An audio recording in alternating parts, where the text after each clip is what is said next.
नमस्कार, मैं हूं सत्यपाल और आप देख रहे हैं CWB हिंदी न्यूज।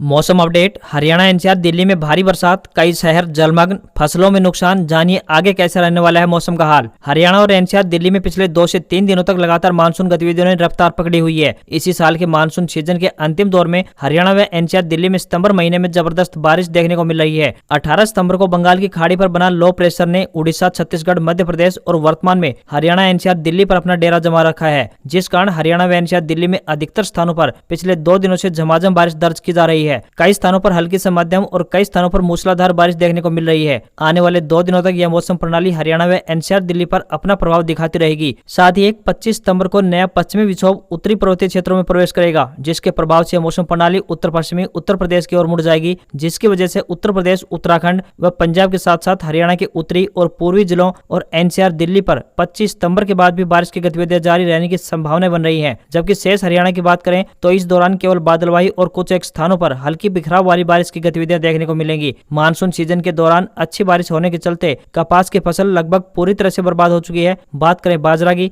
जो बाजरा पक चुका है उसका बारिश से दाना काला होगा और भाव अच्छा नहीं मिल पाएगा। धान की अगेती फसल भी पकाव की तरफ है। बारिश के साथ हवा की गति तेज होने के कारण वह भी पसर गई है, जिसका असर उसकी बालियों पर पड़ रहा है।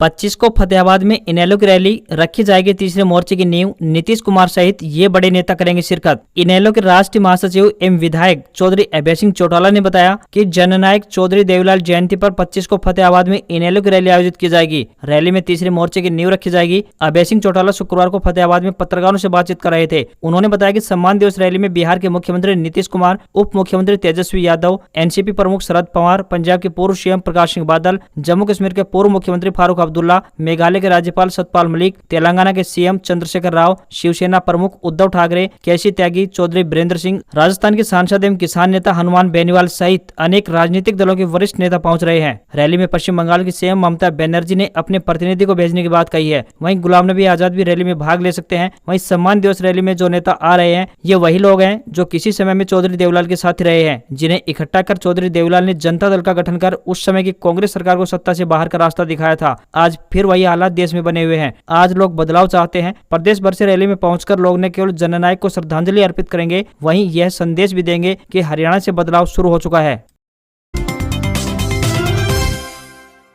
कांग्रेस अध्यक्ष चुनाव के बीच सोनिया गांधी से मिले भूपेंद्र सिंह हुड्डा, कही ये बड़ी बात। कांग्रेस अध्यक्ष चुनाव की चर्चा के बीच हरियाणा के पूर्व मुख्यमंत्री और नेता विपक्ष भूपेंद्र सिंह हुड्डा ने दिल्ली पहुंचकर पार्टी के अध्यक्ष सोनिया गांधी के साथ मुलाकात की है। हुड्डा ने बाहर आकर बताया कि पार्टी संगठन को लेकर चर्चा हुई है। उन्होंने कांग्रेस अध्यक्ष के तौर पर नामांकन को लेकर कहा कि देखते हैं कौन कौन नामांकन करते हैं। उन्होंने यह भी कहा कि पार्टी के लीडर सोनिया गांधी ने पार्टी संगठन को और ज्यादा मजबूत करने के लिए कहा है। हुड्डा ने कहा कि सोनिया गांधी अध्यक्ष पद को लेकर पूरी तरह से तटस्थ है, किसी के चाहने से नहीं, बल्कि यह नामांकन पर निर्भर करेगा कि कौन कौन लोग भरते हैं। उन्होंने बताया कि 24 से अध्यक्ष पद के लिए नामांकन की शुरुआत होने जा रही है। राजस्थान के मुख्यमंत्री अशोक गहलोत को अध्यक्ष बनाने को लेकर हुड्डा ने कहा कि इस संबंध में कोई भी फैसला हाईकमान को करना है। Haryana panchayat election update. सरपंचों की पावर पर कैंची चला सकती है हरियाणा सरकार, चुनाव से पहले ही उम्मीदवारों को संदेह। हरियाणा में होने वाली पंचायती चुनाव की तैयारियों के ठीक बाद नगर परिषद व नगर पालिकाओं की वित्तीय शक्तियों को कम करने की अधिसूचना के आने के बाद सरपंच बनने का सपना देख रहे लोग डरे हुए हैं। गाँव के हर गली नुक्कड़ पर इसी बात की चर्चाएं गर्म है कि कहीं अब नगर पालिका व नगर परिषदों से पैसे के लेन देन की पावर छीनने के बाद कहीं ग्राम पंचायत की वित्तीय शक्तियों पर तो कैंची नहीं चल जाएगी। ऐसे में पंचायती चुनाव में उतरने वाले उम्मीदवार इसी बात को लेकर चिंता में दिखाई दे रहे हैं कि कहीं गांव की नई पंचायत बनने के बाद सरकार सरपंचों की वित्तीय शक्तियों को तो समाप्त नहीं कर देगी। अगर सच में ऐसा हो भी जाता है तो गांव के विकास कार्य प्रभावित होने तय है। वैसे भी अगर देखा जाए तो पिछले लगभग 2 सालों से गांव के विकास कार्य सरपंच नहीं बल्कि विभाग के अफसरों के माध्यम से ही हो रहे हैं। कहीं भविष्य में पैसा का लेन देन व सभी प्रकार के विकास कार्य इन्हीं अफसरों के माध्यम से तो नहीं होंगे। सरपंच का चुनाव लड़ने वाले लोगों को इन्हीं सब बातों का डर सता रहा है।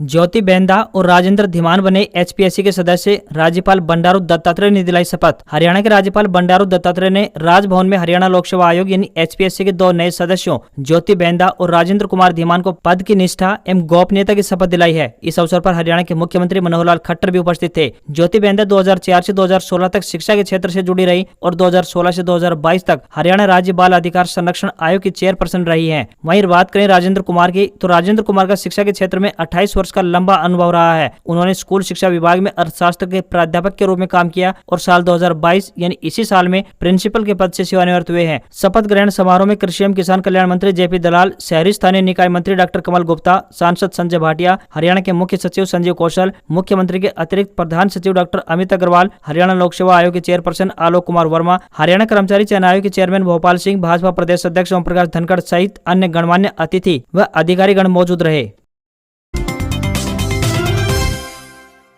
विद्यार्थियों को एक और चांस, हरियाणा के सभी कॉलेजों में एडमिशन की अंतिम तिथि बढ़ाई। हरियाणा सरकार ने राज्य के सभी सरकारी, एडेड व प्राइवेट अंडर ग्रेजुएट व पोस्ट ग्रेजुएट कॉलेजों की द्वितीय व तृतीय वर्ष की कक्षा के लिए होने वाले दाखिलों की अंतिम तिथि को 27 सितंबर 2022 तक बढ़ा दिया है। 22 सितंबर से एडमिशन पोर्टल को पुनः खोल दिया गया है। अब इच्छुक विद्यार्थी 27 सितंबर तक ऑनलाइन आवेदन कर सकते हैं। प्रदेश के सभी सरकारी, एडेड व प्राइवेट अंडर ग्रेजुएट व पोस्ट ग्रेजुएट कॉलेजों के प्रिंसिपलों को निर्देश जारी कर दिए हैं कि वे अपने अपने कॉलेजों के द्वितीय व तृतीय वर्ष की कक्षा के लिए होने वाले दाखिले की प्रक्रिया को 27 सितंबर तक हर हाल में पूरा कर लें। इसके बाद अंतिम तिथि में कोई वृद्धि नहीं की जाएगी। फीस केवल ऑफलाइन मोड में ही ली जाएगी। शारदीय नवरात्रि 26 सितंबर से आरंभ, करें मां दुर्गा के स्वागत की तैयारी। नवरात्रि का पर्व देवी शक्ति मां दुर्गा की उपासना का उत्सव है। नवरात्रि के 9 दिनों में देवी शक्ति के 9 अलग अलग रूप की पूजा आराधना की जाती है। नवरात्र में शैलपुत्री, ब्रह्मचारिणी, चंद्रघटा, कुष्मांडा, स्कंद माता, कात्यायनी, कालरात्रि, महागौरी और सिद्धिदात्री की पूजा की जाती है। ये सभी मां के 9 स्वरूप हैं। शारदीय नवरात्रि अश्विन मास के शुक्ल पक्ष की प्रतिपदा से नवमी तक मनाई जाती है। शरद ऋतु में आगमन के कारण ही इसे शारदीय नवरात्रि कहा जाता है। शारदीय नवरात्रि उत्सव 26 सितंबर सोमवार से प्रारंभ होने जा रहा है। शक्ति का यह महापर्व नवमी 4 अक्टूबर तक चलेगा। वहीं 5 अक्टूबर को दशहरा है। इस बार मां दुर्गा की ब्रह्म योग में सुख समृद्धि लेकर हाथी पर सवार होकर आएंगी। ऐसी मान्यता है कि यदि माता हाथी और नाव पर सवार होकर आती हैं तो साधक के लिए लाभकारी व कल्याण करने वाला होता है। नवरात्रि में 9 दिनों तक माता दुर्गा के 9 स्वरूपों की पूजा होती है। नवरात्र के समय घरों में कलश स्थापित कर दुर्गा सप्तशती का पाठ शुरू किया जाता है। शारदीय नवरात्र शीत ऋतु के आगमन की सूचना भी देता है। प्रतिपदा तिथि की शुरुआत 26 सितंबर को सुबह 3:24 से प्रारंभ होने जा रही है। साथ ही 27 सितंबर सुबह 3:08 तक रहेगी। शास्त्रों के अनुसार नवरात्रि में ही भगवान श्री राम ने मां दुर्गा की आराधना कर महाविद्वान रावण का वध किया था और समाज को यह संदेश दिया था कि बुराई पर हमेशा अच्छाई की जीत होती है। केवल चरित्रवान ही पूजा जाता है। नारी की जहाँ भी पूजा होती है, नारी का जहाँ भी सम्मान होता है, वहीं सुख समृद्धि होती है और देवी कृपा बनी रहती है। क्रायोथेरेपी से कैंसर का इलाज करने वाला हरियाणा का पहला चिकित्सा केंद्र बना Agroha medical college. Maharaja Agrasen medical college Agroha के चर्म रोग विभाग ने बेसल सेल कैंसर का बिना ऑपरेशन सफल इलाज कर क्षेत्र के चिकित्सा जगत में नए कीर्तिमान को स्थापित किया है। इसके साथ ही Maharaja Agrasen medical college cryotherapy के जरिए बेसल सेल कैंसर का इलाज सफल करने वाला प्रदेश का पहला मेडिकल कॉलेज बन गया है। क्रायोथेरेपी का प्रयोग दिल्ली और चंडीगढ़ में तो किया जाता है, लेकिन हरियाणा में इस थेरेपी के जरिए सफल इलाज पहली बार महाराजा अग्रसेन मेडिकल कॉलेज अग्रोहा हिसार में किया गया है। इस पूरी प्रक्रिया में मरीज के इलाज की पूरी सुविधा निःशुल्क दी गई है। चर्म रोग विभाग की इंचार्ज डॉक्टर अमन गोयल ने बताया कि बेसल सेल कैंसर में रोगी की त्वचा खराब होने लगती है और यह काफी पीड़ादायी भी होती है। ऐसे में क्रायोथेरेपी ऑपरेशन की तुलना में बेहतर विकल्प है। इसमें लिक्विड नाइट्रोजन को -192 डिग्री सेल्सियस पर ठंडा कर विशेष तकनीक से कैंसर की कोशिकाओं को जमा कर दिया जाता है। इतने कम तापमान के कारण कैंसर की कोशिकाएं मर जाती हैं, जिन्हें सावधानी से मरीज के शरीर से अलग कर दिया जाता है। चूंकि यह त्वचा संबंधित प्रक्रिया है, इसलिए इसमें किसी प्रकार की चीरफाड़ की आवश्यकता भी नहीं होती है। उन्होंने बताया कि हरियाणा में इस थेरेपी का प्रयोग पहली बार किया गया है।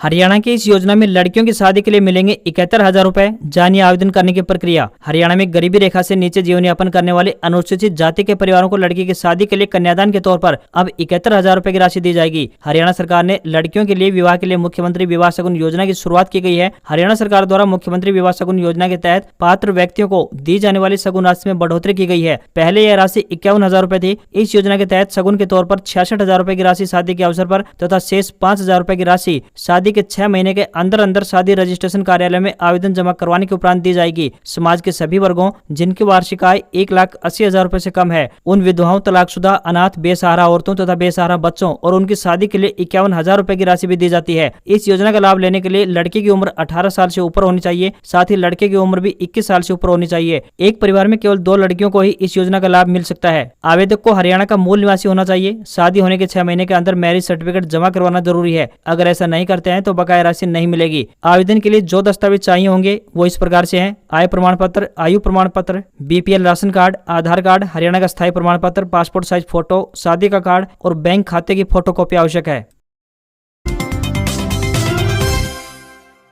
शाहाबाद में पुलिस व किसान आमने सामने। धान की सरकारी खरीद शुरू न होने पर जीटी रोड किया जाम, बैरिकेड्स भी तोड़े। धान की सरकारी खरीद शुरू नहीं किए जाने के रोष स्वरूप किसानों ने भाकियू नेता गुरनाम सिंह चढ़ोनी के नेतृत्व में शाहाबाद में जीटी रोड पर जाम लगा दिया। बारिश में भी किसान जीटी रोड पर डटे रहे। किसानों द्वारा सड़क पर जाम लगाने के कारण जीटी रोड पर वाहनों की लंबी कतार लग गई। ट्रैफिक पुलिस ने यातायात को डाइवर्ट किया। पुलिस ने किसानों को रोकने का भरसक प्रयास किया, बावजूद इसके किसान बैरिकेड्स तोड़ते हुए जीटी रोड की तरफ बढ़ गए और जीटी रोड जाम कर दिया। भाकियू के राष्ट्रीय अध्यक्ष गुरनाम चढ़ोनी ने कहा कि मंडियां धान से भरी पड़ी हैं, किंतु सरकार ने अभी तक खरीद शुरू नहीं की है और सरकार 1 अक्टूबर से खरीद शुरू करने का दावा कर रही है, जबकि ये दशकों पहले की परंपरा रही है। जबकि आजकल धान की ऐसी भी वैरायटी है जो सितंबर महीने में ही पककर तैयार हो जाती है। एक और तो सरकार खुद कहती है कि किसान 15 जून से धान की रोपाई शुरू करें और सरकार द्वारा ही प्रमाणित बीज 90 दिन में पककर को तैयार हो जाता है। फिर सरकार खरीद समय पर क्यों नहीं करती है? वहीं दूसरी ओर किसान को कुदरत की मार भी पड़ रही है और 2 दिन से हो रही बेमौसमी बरसात के कारण मंडियों में खुले आसमान के नीचे धान पड़ा खराब हो रहा है। साथ ही जो धान पककर तैयार है वो खरीद शुरू न होने के कारण खेत में खराब हो रहा है। हरियाणा में 24 लाख श्रमिकों को सौगात, अब ईएसआई अस्पतालों के अलावा कहीं भी करवा सकेंगे उपचार। हरियाणा के लगभग 24 लाख श्रमिकों के कल्याण के लिए मनोहर सरकार कई कल्याणकारी कदम उठाने जा रही है। आने वाले वक्त में सभी श्रमिक मात्र ईएसआई के अस्पतालों तक ही सीमित नहीं रहेंगे, बल्कि बाकी सरकारी अस्पतालों में भी उनका पूरा उपचार मिलेगा। इतना ही नहीं, नए साल तक राज्य के अंदर बनने वाले 6 नए अस्पतालों में मात्र श्रमिक ही नहीं बल्कि सामान्य लोगों को भी उपचार कराने की छूट होगी। पहले इसमें इस तरह की कोई व्यवस्था नहीं थी, केवल श्रमिक ही उपचार के लिए जाते थे। प्रदेश के मुख्यमंत्री मनोहर लाल खट्टर ने श्रमिक दिवस पर श्रमिकों के कल्याण के लिए कई सारी योजनाएं घोषणाएं की हैं। यहाँ पर यह भी उल्लेखनीय है कि पहले ईएसआई भी प्रदेश स्वास्थ्य विभाग में होता था, लेकिन इसको स्वास्थ्य विभाग से निकालकर अब श्रम विभाग में डाल दिया गया है। कुल मिलाकर मुख्यमंत्री ने साफ कर दिया है कि अब मजदूरों के कल्याण पर अधिक से अधिक राशि खर्च की जाए। यह भी साफ निर्देश दिए गए हैं कि मजदूर किसी भी अस्पताल से अपना उपचार कार्ड दिखाकर मुफ्त यानी फ्री में इलाज करा सकते हैं। फ्लिपकार्ट की बिग बिलियन डे सेल्स शुरू हो चुकी है। बता दें कि इस सेल्स में ग्राहकों को स्मार्टफोन पर कई बेहतरीन ऑफर मिल रहे हैं। यदि आप भी 20,000 रुपए तक की कीमत का कोई फोन खरीदना चाहते हैं तो आज की यह खबर आपके लिए काफी अहम होने वाली है। फोन पर मिलने वाले ऑफर प्रीपेड ऑर्डर व बैंक कार्ड पर आधारित हैं। बहुत सारे ऐसे फोन भी हैं जिन पर फ्लैट डिस्काउंट भी दिया जा रहा है। बात करते हैं सबसे पहले फोन यानी Xiaomi 11i हाइपर चार्ज की। Xiaomi का स्मार्टफोन 6GB रैम और 128GB स्टोरेज के साथ आता है। वैसे तो इस फोन की कीमत की बात करें तो 24,999 रुपए है, परंतु फ्लिपकार्ट की सेल में यह फोन आपको महज 19,999 रुपए में मिल रहा है। बात करें दूसरे नंबर के फोन की तो यह Realme का 9 Pro Plus। इस स्मार्टफोन की कीमत 22,999 रुपए है, परंतु सेल के दौरान आपको यह फोन 18,499 रुपए में मिल जाएगा। बात करें तीसरे नंबर के फोन की तो यह सैमसंग का Galaxy F23। Samsung Galaxy F23 के 4GB प्लस 128GB वेरिएंट वाले फोन की कीमत की बात करें तो यह 12,499 रुपए है। सेल के दौरान आपको यह स्मार्टफोन केवल 10,999 रुपए में मिल रहा है। बात करें चौथे Redmi Note 10 Pro Max की तो फ्लिपकार्ट की बिग बिलियन डे सेल के दौरान आप Redmi के स्मार्टफोन को 14,999 रुपए में खरीद पाएंगे। वैसे इस स्मार्टफोन की कीमत 17,999 रुपए रखी गई है। साथ ही आपको ICICI बैंक और एक्सिस बैंक के क्रेडिट कार्ड पर 1,500 रुपए और प्रीपेड ऑर्डर पर 1,500 रुपए की छूट दी जा रही है। हरियाणा सरकार ने सरकारी विभागों में 13,642 पद किए खत्म, अब होंगी 51,000 नई भर्तियां। हरियाणा की मनोहर सरकार ने सरकारी विभागों में करीब 13,642 पदों पर कैची चलाई है। प्रदेश सरकार ने इन पदों को गैर जरूरी करार देते हुए इन्हें समाप्त कर दिया है। इसके साथ ही प्रदेश सरकार ने कहा है कि अब हरियाणा में नौकरियों की बरसात होगी और जल्द ही विभिन्न विभागों में 51,000 भर्तियां की जाएंगी। हरियाणा में सिस्टम को दुरुस्त करने में जुटी खट्टर सरकार ने सरकारी विभागों, बोर्ड एवं निगमों में गैर जरूरी पदों को समाप्त करना शुरू कर दिया है, ताकि महत्वपूर्ण विभागों में जरूरत के अनुसार नए पद सर्जित करते हुए उनमें ही नियुक्तियां की जा सके। सबसे अधिक 4,446 पद जन स्वास्थ्य विभाग के समाप्त किए हैं। इसके बाद लोक निर्माण विभाग यानी 3,585 तथा उसके बाद स्वास्थ्य विभाग में 2,857 पदों पर कैंची चलाई गई है। वहीं बिल्कुल घाटे का सौदा साबित हो रहे प्रिंटिंग एवं स्टेशनरी विभाग में भी आधे से अधिक यानी 506 पदों को खत्म कर दिया गया है। साथ ही आपको यहाँ पर यह भी बता दें कि शिक्षा विभाग के पदों में कटौती को लेकर लगातार विपक्ष की आलोचना झेल रही खट्टर सरकार ने शिक्षा विभाग में किसी भी पद पर कोई कैंची नहीं चलाई है। जल्द ही हरियाणा सरकार 51,000 नई भर्तियां करने जा रही है। हरियाणा स्टाफ सिलेक्शन कमीशन यानी HSSC की ओर से इस भर्ती प्रक्रिया को पूरा किया जाएगा और इसके लिए प्रदेश में 3 व 4 नवंबर को कॉमन एलिजिबिलिटी टेस्ट यानी CET का आयोजन किया जा रहा है। जिन पदों पर यह भर्तियां होनी है उनमें ग्रुप C के 32,000 और ग्रुप D के 19,000 पद शामिल हैं।